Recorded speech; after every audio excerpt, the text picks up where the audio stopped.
Hey guys, what's up? Welcome back to my channel, Jay here, and today I'm gonna talk to you about the ways that you can get a job here in Australia, especially for international students.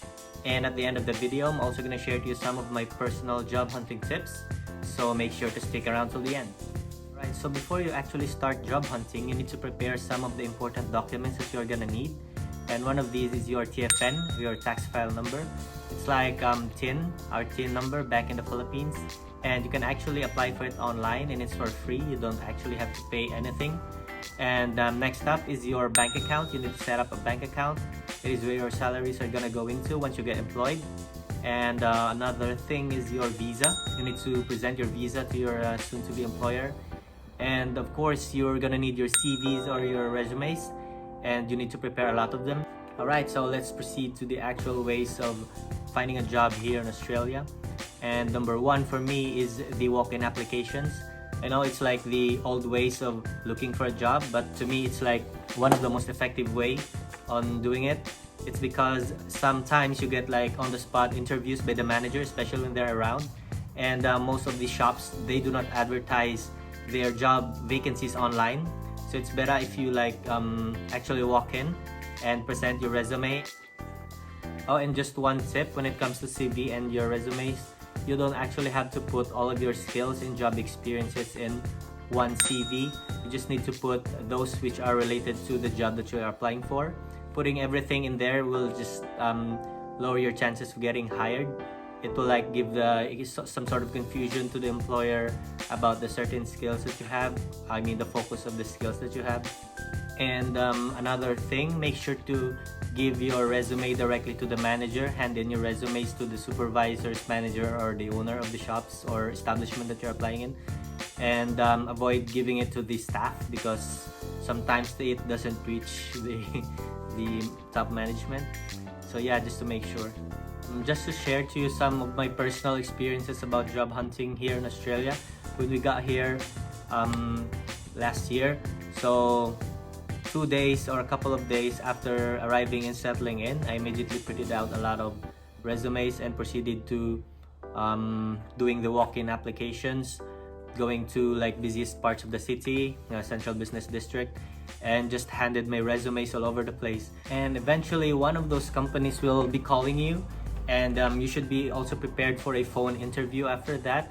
And make sure to also make a list of all the places that you have gone through. Like if you have handed them your resumes, make a summary of all of it and just check, like, ticking each of them who has already made a call to you, so that you can just monitor the progress of your job hunting. Alright, the next way to get a job here in Australia is through referrals or recommendations. So if you know someone who works in a particular company, let's say a former classmate, a former colleague, a relative, or even some friends, they can definitely recommend or refer you to their boss, and which will lead to a job interview and even for you to get hired. And so it is important to make friends and establish connections, especially when you're new here in Australia. It can increase your chances of getting referrals and recommendations. So what I did when I got here, I joined some Facebook support groups related to job hunting, and yeah, it gave me a lot of leads when it came to the jobs that I was looking for.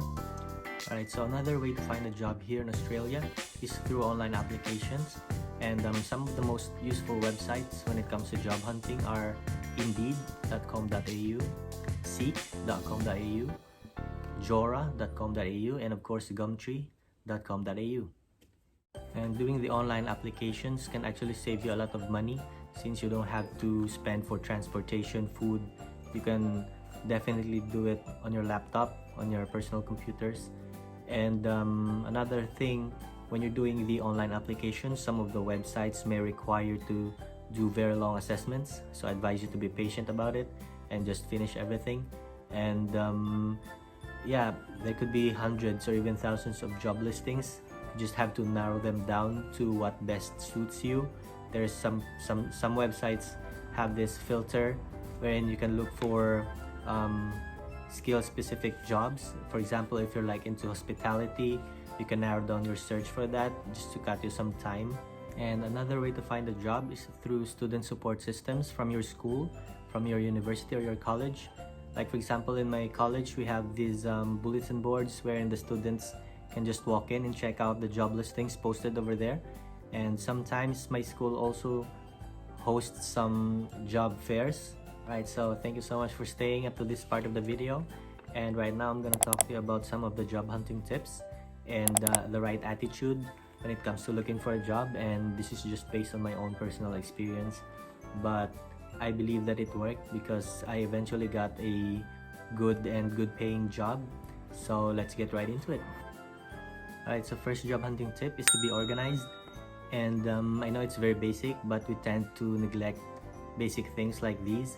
And what I did is I bought like a folder or an organizer where you can put all of your documents related to job hunting, such as your CVs, your certificate of employment, your training certificates, stuff like that. And it will give you like an easy access to everything once you get out there and do the walk-in applications. And another thing is to like wake up early. I don't know if it works for you, but for me, waking up early gives you like peace of mind, and it makes you feel like some sort of leader when you wake up earlier than the rest of the people in the house. And it's quiet. It gives you more time to think about your day ahead, about your goals for the day, your goals for the week, for the month, for the year, etc. And another thing when it comes to organization is you can like make a list of all the possible jobs that you're aiming for. And when you go out and do the walk-in applications, as I've said before, you can tick all of the stores or establishment that you have already gone into. And it is also good to establish a job hunting route for the day. Like plan ahead, like where should I start at this time of the day, like where do I have lunch, where do I proceed after lunch, where do I have my coffee, and just to make things organized. Okay, next tip is being positive or being optimistic. I know that job hunting is not an easy task. It could be discouraging sometimes as well, especially when you're not getting the job that you're aiming for. So what you need to think about is that you might have something better in store for you. That's why you didn't get that job. So yeah, that's what I did as well.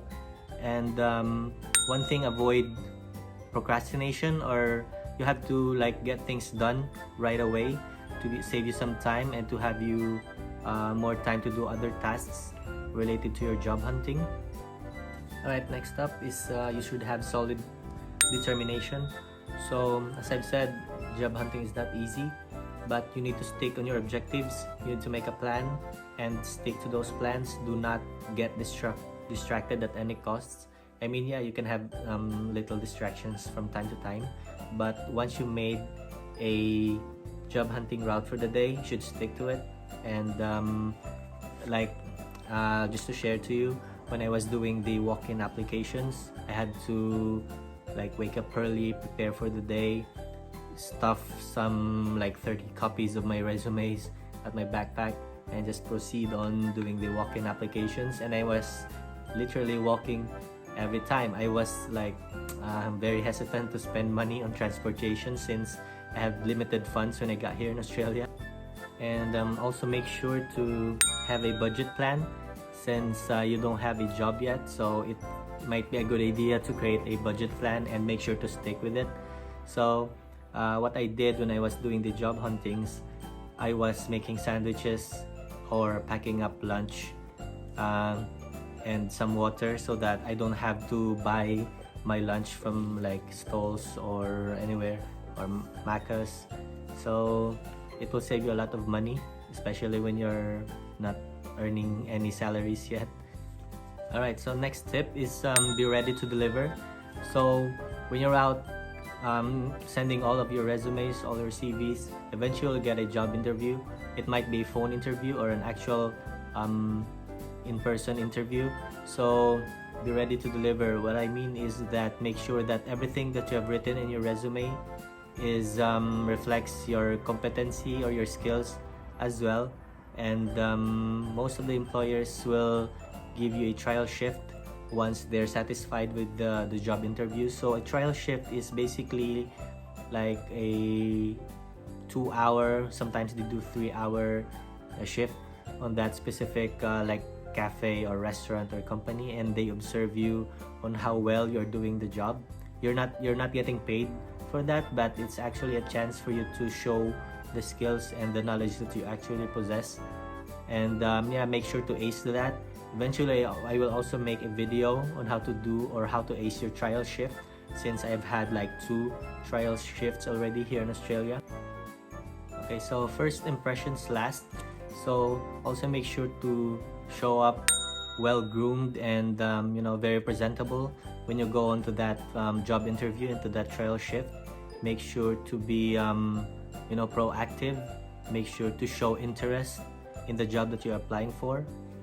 Oh, and when you're lined up for the job interview, make sure to do enough research about the company before going to that interview. It can prove to impress your employer about how much you already know about the company that you're applying for, so it will increase your chances of getting hired as well. Alright, so congratulations, you are already hired. You now have a job. And the last tip that I'm gonna give you is don't forget to reward yourself for all of the efforts, all the energy, all the time that you have spent into job hunting. So rewarding yourself can give you some sort of fulfillment. Rewarding yourself can help you develop good habits, which will eventually help you reach your other goals faster. It's because giving ourselves some treats will make us feel cared for and contented, which will help boost our self-command. And self-command helps us maintain our good and healthy habits. And that is all for today, guys. Thank you so much for watching to the end of the video. And if you are new to my channel, make sure to subscribe and get notified. And I'll see you again next time. Have a great day. Cheers.